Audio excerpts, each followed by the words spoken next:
Kári, bara rosalega sterkt svar eftir fyrsta leikinn.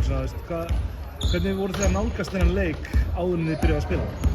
Við vildum koma bara með miklu meiri orku. Mér fannst við vera flatir og bara lélegir á þriðjudaginn í leik 1 og við vorum svolítið pirraðir út í okkur sjálfa eftir það og við vildum bara koma meira af fjör og gleði í leikinn og mér fannst við komum betra hugafar inn í leikinn og var allt önnur orka yfir okkur og bara já, virkilega sterkur sigur í dag.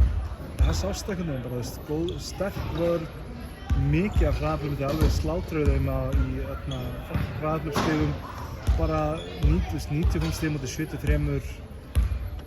Man kallar þetta gott svar en þetta er ekki búið, nú er bara serían bara jöfn.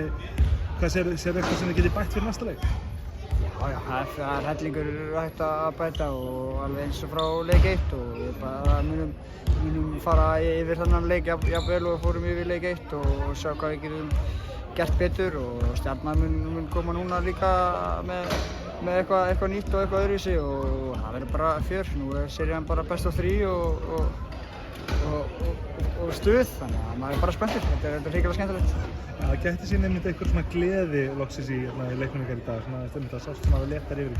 Hver er það sem er svona kýlað upp? Er það Aron, er það Callum eða hver er þetta? Er bara eitthvað liðsheildin? Já, mér finnst það vera bara margir sko. Það er bara, við verðum allir að draga okkur annan áfram og við erum þannig liðið leið og ykkur verða glaðir og smittast það auðveldlega frá sér og það er nú bara oft svoleiðis að jákvæðinni hún smittast og þá er fjör og þá erum við tilbúin að leggja á okkur aðeins auka og svoleiðis og mér finnst við gera það vel í dag og það er bara 1-1 og hellingur eftir, við erum bara rólegir ennþá.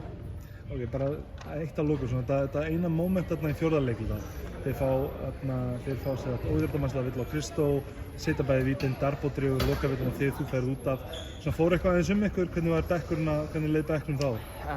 Bekkurinn held ég bara rólegur sko, ég var frekar stressaður að það er ekkert eðlilega óþægilegt að sitja á bekknum og geta ekki gert neitt og bara vera í þjáningu en það er bara, strákarnir gerir mjög vel og executuðu vel síðustu mínúturnar, stjórnuðu hraðanum, hleyptu þess ekkert upp og bara kláruðu þetta vel. Ég hlakka bara til að sjá þig næsta leik. Takk fyrir kærlega.